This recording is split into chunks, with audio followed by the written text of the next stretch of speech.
High বন্ধুরা, good afternoon. আমার new ব্লগে তোমাদের সবাইকে স্বাগত। তো আজ আমরা চলে এসেছি কল্যাণী ঠাকুর দেখতে। তো আমরা বাড়ির থেকে বেরিয়েছিলাম দুপুরবেলায়, যেহেতু বাড়ির থেকে অনেকটা দূর, সেই কারণেই একটু দুপুর বেরিয়েছিলাম যাতে তাড়াতাড়ি বাড়ি ফিরে আসতে পারি। তো বাড়ির থেকে যখন বেরিয়েছিলাম রোদ ঝলমলে আকাশ ছিল। তো যতই এগোচ্ছি আর ততই মেঘ ভার করে আসছে বা আকাশ ভার করে আসছে। তো দেখো আমরা কল্যাণী স্টেশনে চলে এসেছি।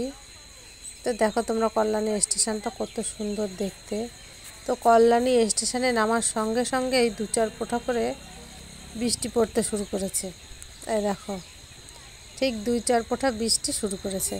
তো এরপর আমরা এখান থেকে অটো করে চললাম কোথায়, আইটিআইয়ের মোড়ে।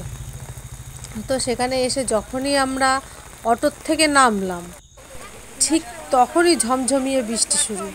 এদিকে ওদিকে কোথাও যাওয়ার জায়গা নেই। একটা তাঁবু টানানো ছিল, হয়তো চাউমিন এগরোলের দোকান হবে কিছু।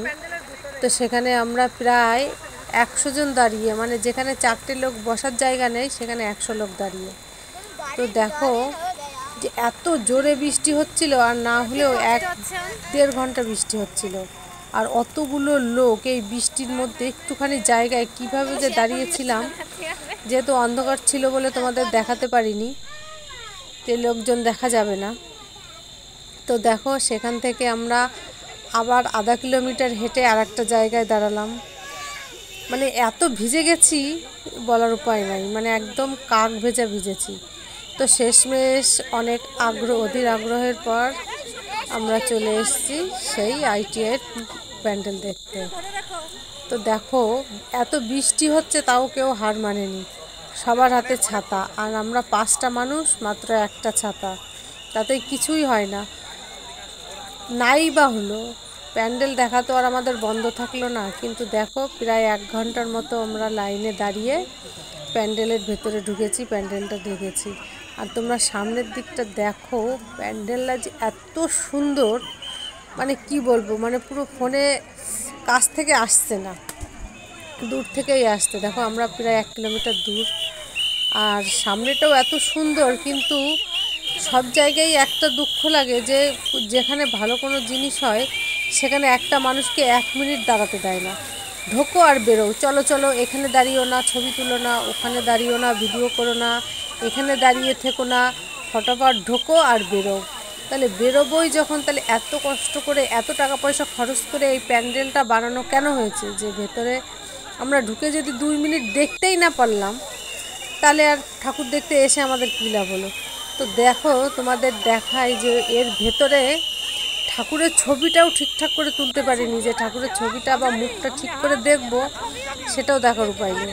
কিন্তু ভেতরে অনেক সুন্দর কারুকার্য করেছে, খুবই ভালো লেগেছে। কিন্তু সব কিছুই সুন্দরভাবে দেখতে পাইনি, ওই যে যেতে যেতে যেটুকু চোখে পড়েছে সেটুকু।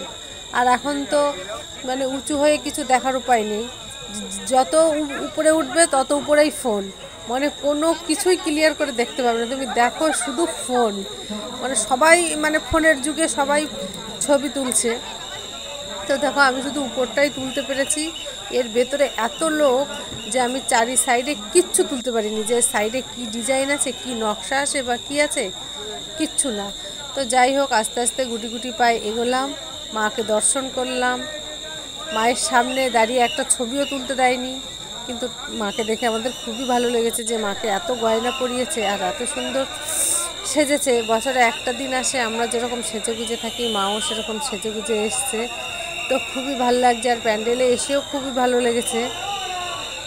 দেখো এখানের কারুকার্যগুলো কত সুন্দর, খুব সুন্দর। যে আমরা এত দূর থেকে গেছি, গিয়ে সত্যি আমাদের সার্থক হয়েছে যে আমরা এত দূর থেকে প্যান্ডেলটা দেখতে গেছি বা ঠাকুর দেখতে গেছি, দেখার মতো। যদি একটু ভিড় কম হতো তাহলে আর একটু বেশি সুন্দর করে দেখতে হতো।